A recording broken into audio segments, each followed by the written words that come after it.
Assalamualaikum warahmatullahi wabarakatuh. Salam guru penggerak. Saya Ridwan Abdullah, calon guru penggerak angkatan 7 SMP Negeri 5 Anggrek, Kabupaten Gorontalo Utara, Provinsi Gorontalo. Dalam video kali ini, saya akan menyajikan aksi nyata modul 1.4 budaya positif. Latar belakang dari kegiatan ini adalah dalam rangka menumbuhkan dan menerapkan budaya positif pada siswa di sekolah dan menciptakan lingkungan pembelajaran yang nyaman dan kondusif. Budaya positif terus dilakukan oleh guru dan siswa untuk mewujudkan visi sekolah. Tujuan: yang pertama, menumbuhkan dan menerapkan budaya positif pada siswa. Yang kedua, mewujudkan siswa yang berprofil pelajar Pancasila sesuai dengan visi sekolah. Tolak ukur. Yang pertama, siswa dapat menyusun keyakinan kelas dan dipajang di dinding kelas. Yang kedua, siswa dapat menerapkan budaya positif secara konsisten. Lini masa tindakan, langkah-langkah kegiatan. Yang pertama, menghadap kepala sekolah untuk menjelaskan pentingnya penanaman budaya positif dan keyakinan kelas di sekolah, serta meminta izin untuk mendiseminasikan bersama rekan guru. Yang kedua, mengumpulkan rekan guru untuk melakukan diseminasi pemahaman materi budaya positif. Yang ketiga, berkoordinasi dan berkolaborasi dengan wali kelas dan rekan guru mata pelajaran untuk membuat keyakinan kelas.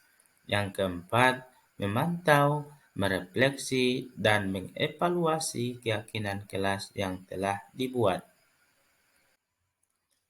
Dukungan yang dibutuhkan. Yang pertama, dukungan dari kepala sekolah, rekan guru, serta siswa agar tindakan yang telah disusun dapat dilakukan secara lancar dan menyeluruh. Kedua, sarana dan prasarana untuk menumbuhkan budaya positif di sekolah. Yang ketiga, orang tua dalam melakukan budaya positif di rumah.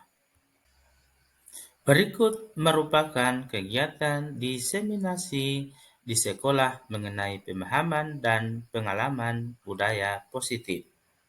Selamat menyaksikan.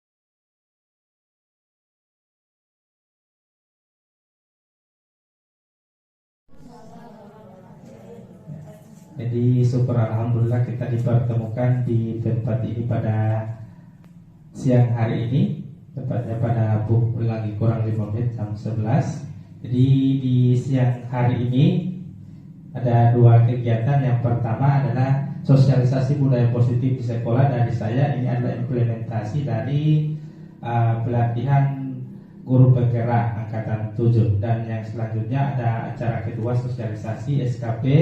Bagaimana cara pengisian SKP, karena SKP akan dibuat sendiri-sendiri dari Ibu Dewi yang seluruh PNS itu dia akan mengisi SKP. Jadi saya berdiri di sini bukan menggurui Bapak Ibu, tetapi saya mau sharing informasi atau juga sudah ada yang sudah pernah mendengar tentang apa budaya positif yang akan dilaksanakan di sekolah. Ya, jadi dengan membacakan basmalah, Bismillahirrahmanirrahim, acara pada siang hari ini kita mulai. Jadi yang terhormat Ibu Kepala Sekolah dan rekan-rekan guru di SMP Negeri 5 Anggrek, Jadi budaya positif di sekolah ini adalah implementasi untuk guru penggerak. Semua angkatan ada, saya sekarang berada di angkatan 7. Jadi sebelum kita mulai, kita ice breaking dulu. Ada yang bisa pandu ice breaking? Ya, jadi kita awali dengan ice breaking. Ada yang tadi sudah melakukan aktivitas, mungkin sudah ada apa-apa. Ada yang bisa pandu? Ibu Riani bisa pandu ice breaking? Ada? Ice breaking? Ibu Riani bisa pandu ice breaking? Ada ice breaking? Ibu Riani ada ice breaking? Ice breaking itu bermanasan, terserah dia bisa nyanyi. Kalau dalam mengajar bisa kita terapkan di kelas. Jadi setiap di awal itu kita pemanasan dulu anak-anak. Jadi disegarkan, misalnya saya kasih contoh, potong bebek angsa, beliau menyanyi tapi dia huruf vokalnya diganti dengan O semua atau U. Nah, jadi dia putung bubu ongsu. Jadi dari situ akan anak-anak berkonsentrasi itu, ada yang hilang, ada yang bisa dicoba dengan potong bebek angsa. Tahu semua? Tapi huruf vokalnya diganti dengan U. Jadi huruf vokalnya diganti dengan U sambil tepuk tangan. Jadi mohon maaf, boleh berdiri? Ya, dari kita speaking dulu ya. Jadi ini bisa kita terapkan juga dalam kelas. Ya, 1, 2, 3. Ya. Putung bubu ungsu. Ungsu ikul.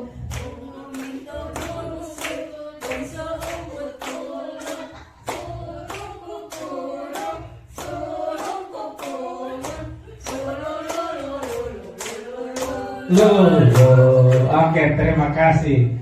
Ini mengalihkan suasana. Ya, terima kasih untuk yang sudah membantu saya untuk melaksanakan ice breaking. Penerapan budaya positif. Jadi yang pertama apa itu budaya positif? Jadi guru bahasa Indonesia mungkin ini sudah tahu ini apa ini budaya positif. Kita biasakan apalagi yang bersifat positif. Contohnya seperti apa kira-kira? Jadi ini menurut KHD, Ki Hajar Dewantara, menuntut peserta didik diibaratkan seperti tumbuh-tumbuhan seorang petani. Jadi di KHD itu dia mau mengibaratkan peserta didik itu seperti kita menanam benih. Menanam benih, misalnya kita sebagai petani menanam padi, jadi siapkan seluruhnya. Begitu juga peserta didik. Ya, jadi kita beri pupuk. Jadi kodrat anak itu kita tinggal tidak bisa merubah mereka punya pemikiran, kita tinggal mengarahkan. Ini tadi diawali dengan filosofi Hajar Dewantara.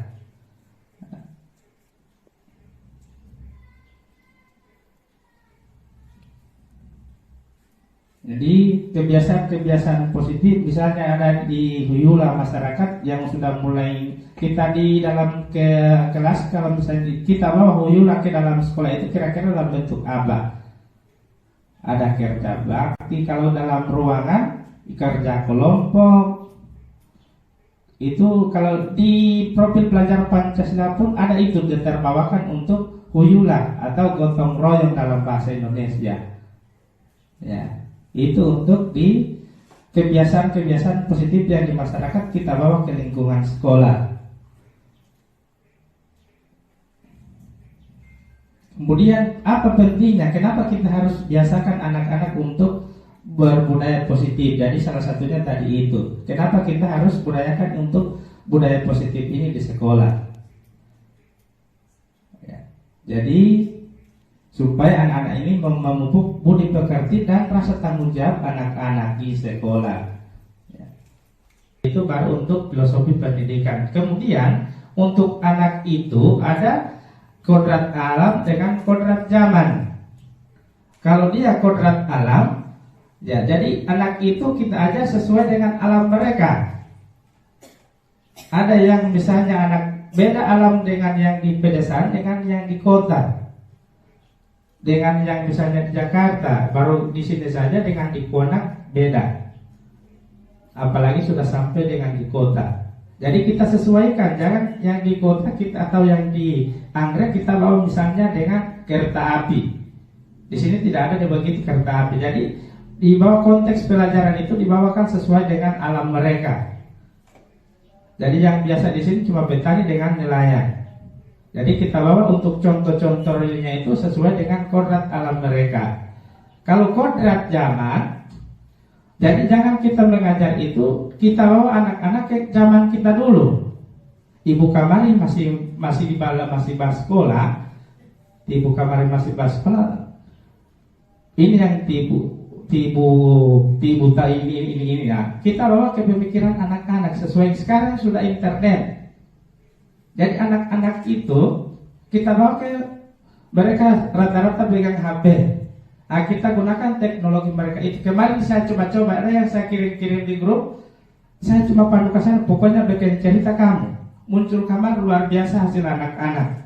Saya pun masih cari-cari aplikasi anak-anak sudah pada duluan. Itu yang dalam bentuk cerita.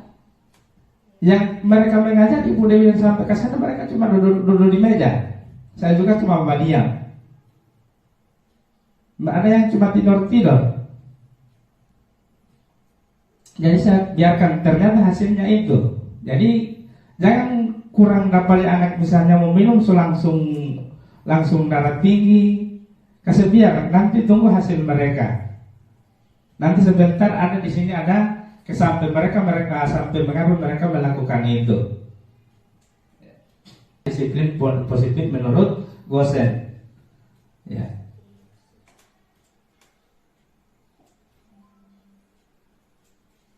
Ya, jadi untuk ini motivasi perilaku manusia sampai mengapa perilaku manusia itu berbeda-beda.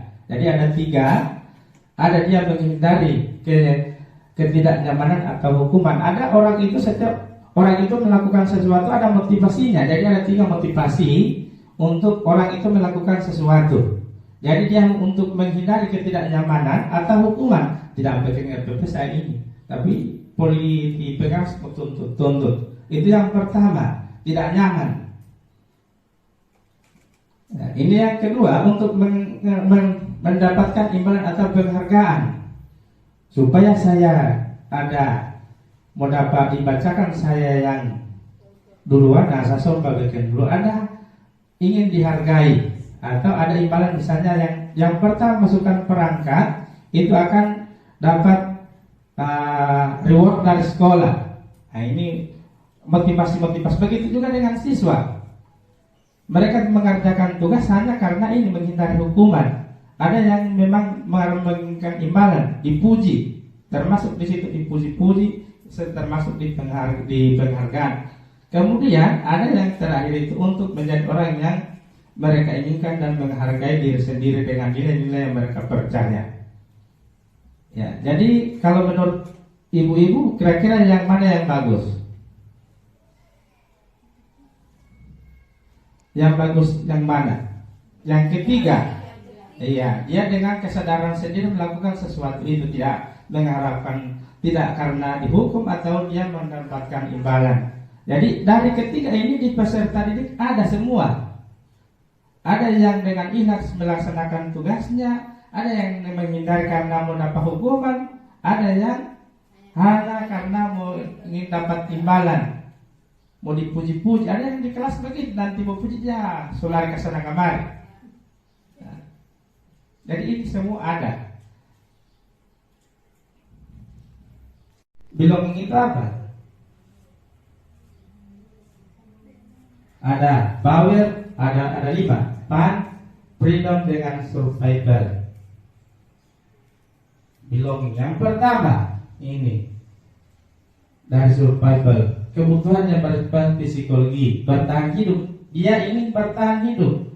Jadi kebutuhan bertahan hidup. Orang melakukan sesuatu itu di kelas juga ini ada. Dia ingin bertahan hidup. Secara psikologi misalnya ada ingin sehat, rumah. Ini yang pertama untuk kebutuhan dasar manusia.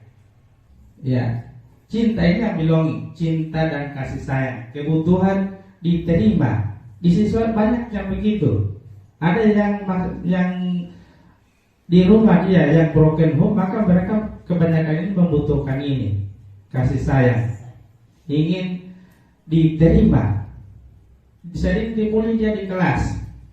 Jadi ini kebutuhan dasar. Jadi ini yang menjadi dasar kita melihat perlakuan anak-anak itu ada 5 dari kebutuhan dasar mereka. Yang pertama tadi ingin bertahan hidup. Ada siswa yang dia memukul karena dia sering dibully, jadi dia melawan. Nah, jadi dia ingin cuma mempertahankan eksistensi di kelas, sehingga dia melawan berebut di kelas. Kebutuhan ada yang cinta dan kasih sayang, belonging yang tadi. Kemudian penguasa, ada yang bersifat sama dengan raja di kelas ini. Makanya dia menjauh Erlangga, dia mau tumbuh sana tumbuh sini karena memang kebutuhan dasarnya di sini. Mungkin dia kurang kasih sayang di rumah, jadi diidentifikasi semua itu. Jangan langsung kita menyalahkan anak, tidak boleh begitu. Dilihat di lingkungan sampai di lingkungan keluarganya bagaimana. Mungkin dia butuh perhatian, kasih sayang yang tadi itu, sehingga dia berlaku semena-mena terhadap temannya. Ya. Kemudian ada pilihan kebebasan. Makanya itu yang saya punya kemarin kasih, karena mereka ingin bebas. Yang ada yang tidur. Jadi kalau kita sudah mulai kebutuhan, kita pahami kebutuhan dasar manusia, maka apapun yang dilakukan anak itu ada di sini semua. Di kebutuhan dasarnya itu kita tinggal mengarahkan mereka bagaimana.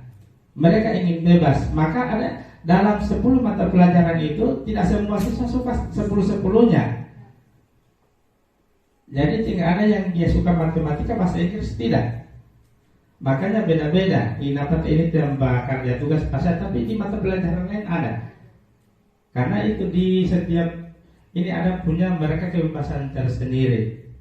Makanya anak-anak juga ada yang kalau saya berikan 2 pilihan, mau suka di luar di dalam. Kemudian ada kesepakatan kelas, mau suka ada nanti tertuang itu di kesepakatan kelas. Kemudian kesenangan, mereka ingin yang senang di mata pelajaran ini tidak senang di mata pelajaran yang lain. Ini ya, kita masuk ke keyakinan kelas. Keyakinan kelas itu dia berupa kesepakatan-kesepakatan yang terakhir itu dia membentuk peraturan dalam kelas atau sampai dia tata tertib sekolah. Jadi tidak ada tata tertib itu sebenarnya tidak ada yang di-download langsung jadi kamari. Dari siswa ataupun orang tua dikasih kertas, apa kira-kira misalnya kita akan membentuk keyakinan kelas atau tata tertib sekolah. Jadi per orang tua itu kita kasih kertas, cuma kita rinci dulu, misalnya disiplin. Nah, baru rambut untuk masuk kelas, mereka akan berinci kalau misalnya masuk kelas 7.15 atau berapa, misalnya untuk rambut ya berapa senti. Untuk aturan rambut, menggunting rambut itu tidak bisa digunting di sini, ada undang-undangnya itu. Dia ditarik begini, kalau sudah lewat di sini itu yang digunting. Kemudian tinggal di telinga ditarik, kalau dia sudah sampai telinga itu saja yang digunting. Jangan sampai sama dengan dibual mau kemarin. Jadi aturan untuk disiplin itu tidak boleh gunting sampai dia, karena untuk dia mau kasih rata susah.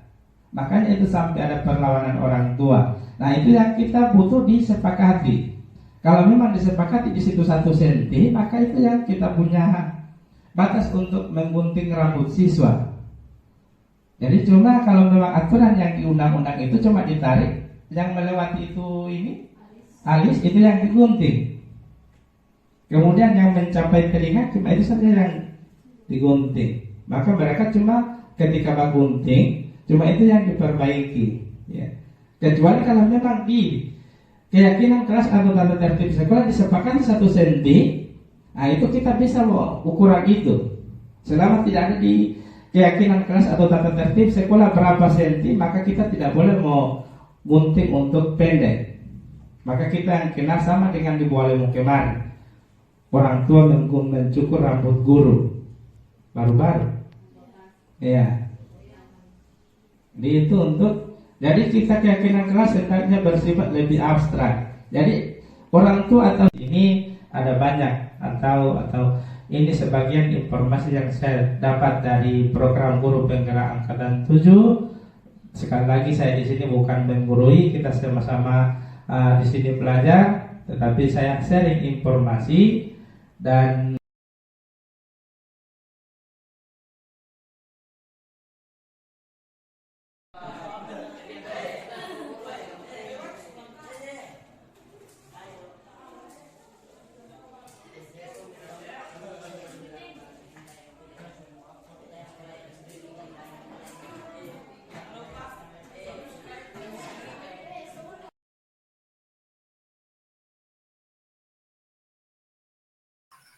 Terima kasih telah menonton video saya ini. Mohon kritik dan saran untuk pengembangan video saya selanjutnya. Salam Guru Penggerak.